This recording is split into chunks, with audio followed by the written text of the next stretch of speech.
আসসালামু আলাইকুম রহমতুল্লাহি ওবারাকাতু। প্রথম কথা হচ্ছে, জীবন তো দুইটা, একটা হলো দুনিয়া আর একটা হলো আখেরাত। দুনিয়াটা খুবই সংক্ষিপ্ত, এর কোনো বিশ্বাস নাই। আসার পরে যে কখন ফেরত যাব কোনো নিশ্চয়তা নাই। আসার সিরিয়াল আছে কিন্তু যাওয়ার কোনো সিরিয়াল নাই, যে কোনো সময় চলে যেতে পারে। সেই জন্য আমাদেরকে খেয়াল রাখতে হবে যে আসলে আখেরাতটাই হচ্ছে আমাদের জায়গা, থাকার জায়গা, বসবাস করার জায়গা, আরাম করার জায়গা। আসলে প্রকৃত জায়গা হচ্ছে আখেরাত। 2 নম্বর হলো, কোরআন এবং হাদিস সমানভাবে যদি আমরা না বুঝি তাহলে ইসলামকে পরিপূর্ণভাবে বোঝা যাবে না। কেউ যদি শুধু কোরআনের উপরেই চিন্তা করে, হাদিসকে গুরুত্ব না দেয়, ইসলাম সম্পর্কে সঠিক ধারণা নিতে পারবে না। আর প্রথম কথা হচ্ছে, পৃথিবীতে মানুষ দুনিয়াতে আসার পরে যদি জীবনটাকে দুনিয়ামুখী করে ফেলে, আখেরাতকে ভুলে যায়, তাহলে সে দুনিয়াতেও ঠকবে আর আখেরাতে তো মারাত্মকভাবে ঠকবে। আর যদি কেউ দুনিয়াতে আসার পরে সে মনে করে যে এটা থাকার জায়গা নয়, আমাকে আসল জায়গায় আখেরাতে ফিরে যেতে হবে, এই মানসিকতা নিয়ে কাজ করে, তাহলে সে দুনিয়াতেও লাভবান হবে, আখেরাতেও লাভবান হবে। কথা কি বুঝতে পারা যাচ্ছে? জি আলহামদুলিল্লাহ। কোরআন মাজিদের যে আয়াত, রব্বানা আতেনা ফিদ দুনিয়া হাসানা অফিল আখেরাতে হাসানা ওকিনা আযাবান্নার, আল্লাহ দুনিয়ার কল্যাণ দাও, আখেরাতের কল্যাণ দাও, আর জাহান্নামের আগুন থেকে রক্ষা করো। এই দোয়াটা দিনে কতবার পড়ি আমরা? দুনিয়ার সব কল্যাণ আল্লাহর কাছে চাইলাম, আখেরাতের সব কল্যাণ চাইলাম, এর চাইতে মজবুত দোয়া হয় না। এই জন্য এই দোয়াটা হাদিসেও আছে, আপনারাও পড়ছেন, পড়বেন ইনশাআল্লাহ, বলবেন। বাল তুসিরুন আল হায়াতাদ দুনিয়া ওয়াল আখিরাতু খায়রু। এটা হলো সূরা আলার 16 এবং 17 নম্বর আয়াত। মানে তোমরা দুনিয়াতে গুরুত্ব দিচ্ছ, কিন্তু আসলে তো দুনিয়াটা থাকবে না, দুনিয়ার কোনো কাজই তোমার কাজে লাগবে না। আখেরাতটাই স্থায়ী এবং সেখানে আমাকে থাকতে হবে, ওটাই আমার বাড়ি। সূরা কাসাসের 77 নম্বর আয়াত, আল্লাহ তাআলা বলছেন, অবতাগে ফিমা আতাকাল্লাহ দারাল আখিরা। তোমাকে যে টাকা পয়সা দিয়েছি তা দিয়ে তুমি আখিরাতের বাড়ি বানাও। আমরা কোন বাড়ি বানাই? খালি দুনিয়ার বাড়ি। সবাই একটা একটা করে বাড়ির টার্গেট আছে। হ্যাঁ, তো আল্লাহ কোন বাড়ি বানাইতে বললেন? আখেরাতের বাড়ি। মানে কোন সূরা? সূরা কাসাস কত নম্বর? 77 নম্বর। তোমাদেরকে যা দেওয়া হয়েছে তা দিয়ে তোমরা কি বানাও? আখেরাতের ঘর বানাও। পারবেন বানাইতে ইনশাআল্লাহ? ভুল হবে না তো? নাহলে আফসোস করবেন পরে। এরপরে গাররাতহুমুল হায়াতুদ দুনিয়া, সূরা আরাফের 51 নম্বর আয়াত। দুনিয়ার জীবন তোমাদেরকে ধোঁকা দিচ্ছে, খালি খালি ধোঁকা দেয়, বলে যে এটা করো ওইটা করো, মানে বিভিন্ন ধান্দা মনের মধ্যে আসে, এগুলো সব ধোঁকাবাজি। এই ধোঁকাবাজি তোমাদেরকে করছে দুনিয়াতে, সেটা আল্লাহ বলে দিয়েছেন। এরপরে হয়েছে সূরা নাহালের 12 নম্বর, ফাল্লাযীনা লা ইউমিনুনা বিল আখিরাতি কুলুবুহুম মুনকিরাতুন ওয়া হুম মুস্তাকবিরুন। যারা আখেরাতের চিন্তা করে না, আখেরাতের প্রতি যাদের ঈমান নাই, তাদের অন্তরটা একেবারে কঠিন হয়ে যায়, বুঝলেন?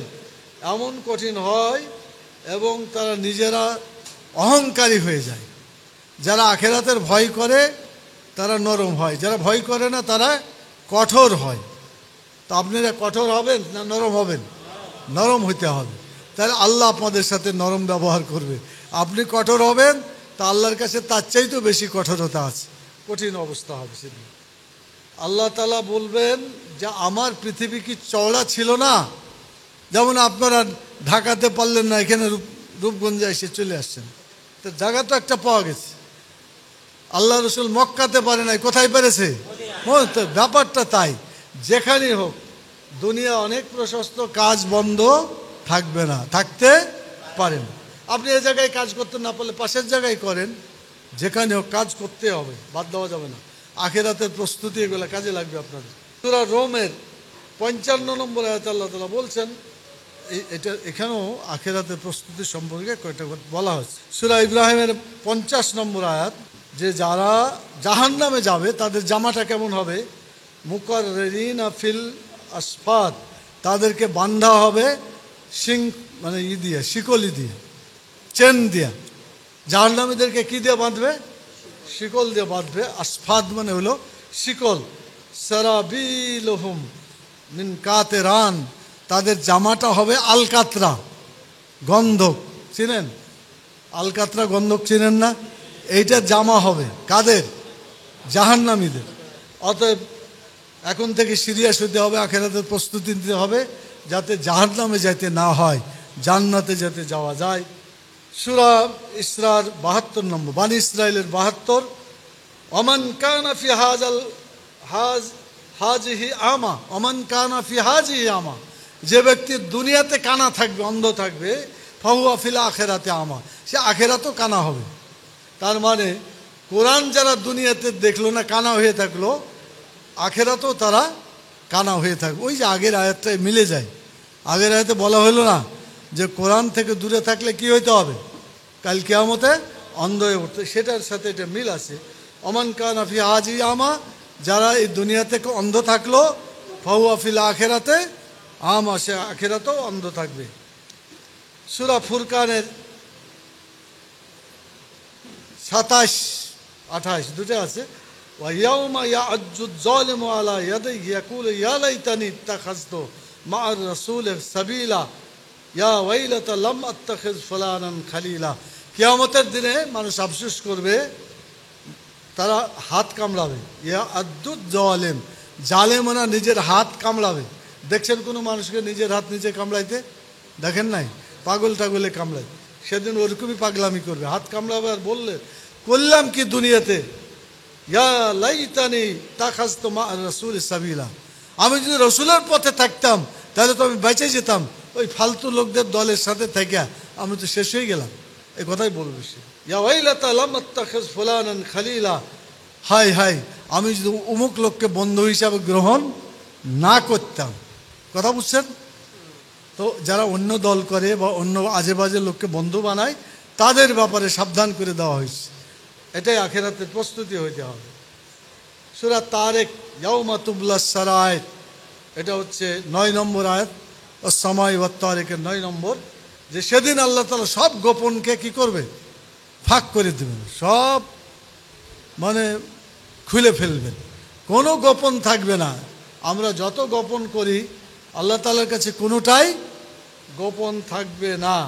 সূরা কাহফের ৪৯ নম্বর আয়াতে, ওয়াবুজিয়াল কিতাব ফাতারাল মুজরিমিনা মুশফিকিনা ফীহি ওয়া ইয়াকুলুনা মা লিহাযাল কিতাব লা ইউগাদিরু সাগীরাতান ওয়ালা কাবীরাতান ইল্লা আহসাহা। সূরা কাহফ তো আপনারা পড়েন শুক্রবারের দিন। কে কে পড়েন? হাত ওঠান তো। পড়বেন, এখন যে পড়বেন, কানা দাজ্জালের হাত থেকে যে কোনো সময় পড়া যায়। সূর্য ডুবলেই মানে আরবি মাস শুরু, আবার সূর্য ডুবলেই শেষ। তার মানে মাগরিব থেকে শুরু, পরের মাগরিব পর্যন্ত ২৪ ঘন্টা পড়বেন। তাহলে কানা দাজ্জালের অত্যাচার থেকে, জুলুম থেকে, ফিতনা থেকে বাঁচা যাবে। এটা কাহফের ৪৯ নম্বর আয়াতে সেদিন বলবে যে আল্লাহ কি দেখলাম এই কিতাব, আমার যে আমলনামা, এই আমলনামার মধ্যে যা পাইলাম, মুশফিকিনা ফি, ভয় পেয়ে যাবে। ওয়া ইয়াকুলুনা মা লিহাযাল কিতাব, কি ধরনের আশ্চর্য একটা আমলনামা কিতাব, লা ইউগাদিরু সাগীরাতান ওয়ালা কাবীরা, ছোট জিনিসও ছাড়া হয় নাই, বড় জিনিসও ছাড়া হয় নাই, ছোট বড় সব জিনিস লেখা আছে। ইল্লা আহসাহা, রেকর্ড করা আছে। আমরা কি বাঁচতে পারবো? কোনোটাকে আমরা যদি ফাঁকি দিই বাঁচতে পারবো? বাঁচে পারার কোনো কথা নাই। সূরা কাহফের ৪৯ নম্বর আয়াতে বলে দিলেন আল্লাহ তাআলা সব কিছু রেকর্ড করে রাখেন, ছোট হোক বড় হোক, বাঁচার উপায় নেই। তাবরানী এবং ইমাম গাজ্জালির একটা কোটেশন করে শেষ করে দিই। সেদিন বাপ মাও সন্তানের উপর খেপে গিয়ে বলবে যে আমার অধিকার তুমি দাওনি, অধিকার আদায় করো। বললো যে আমি আপনার সন্তান, আমাকে একটু দয়া করবেন না, যে আজকে কোনো দয়া টয়া নাই। আখেরাতে বাপও বেটাকে চিনবে না, বেটাও বাপকে চিনবে না। মনে থাকবে? বাপ বেটার জন্য এত পাগল হওয়া কোনো দরকার নাই। কোরআন হাদিসের জন্য পাগল হইতে হবে এবং কোরআন হাদিস অনুযায়ী তাদের হক আদায় করতে হবে। আর ইমাম গাজ্জালি মুকশাতুল কলুব একটা ঘটনা বলছে।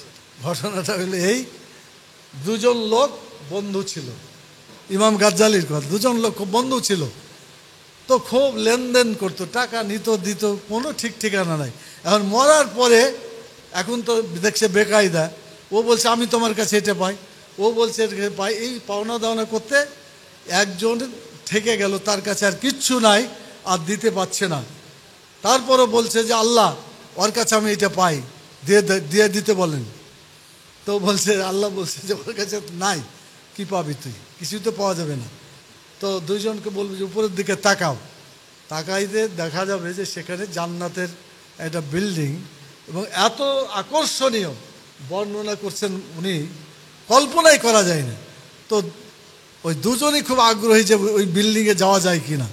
তো যে লোক কিছু পাবে, মাফ করতে চাই না, তো সে বলল যে আল্লাহ, ওই ঘরে যাওয়া যায় না।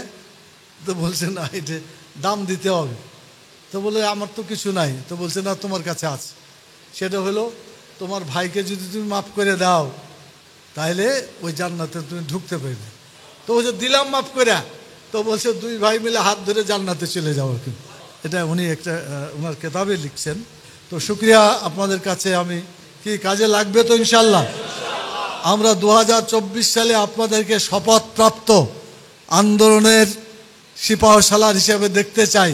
পারবেন ইনশাল্লাহ? এখনো 6 মাস বাকি আছে, এখনো 6 মাস বাকি আছে। পারবেন ইনশাল্লাহ? দাঁড়িয়ে যান, বলেন যে পারবো ইনশাল্লাহ। তাহলে আগামী দিনে ঢাকা দক্ষিণের জনশক্তি ইনশাল্লাহ অনেক গুণ বেড়ে যাবে ইনশাল্লাহ। আল্লাহ তাআলা আপনাদেরকে আমাদেরকে কবুল করুন। আল্লাহ তাআলা আমাদের গুনাহ খাতাকে মাফ করে দিন। আল্লাহ তাআলা কাল কিয়ামতে আমাদের গুনাহগুলোতে নেকিতে পরিণত করে একই সাথে জান্নাতুল ফেরদৌসে যাওয়ার তৌফিক দান করুন। ওমা তৌফিক ইল্লা বিল্লাহ। সুবহানাকা আল্লাহুম্মা ওয়া বিহামদিকা আশহাদু আল্লা ইলাহা ইল্লা আনতা আস্তাগফিরুকা ওয়া আতুবু ইলাইকা। আসসালামু আলাইকুম ওয়া রাহমাতুল্লাহি ওয়া বারাকাতুহু।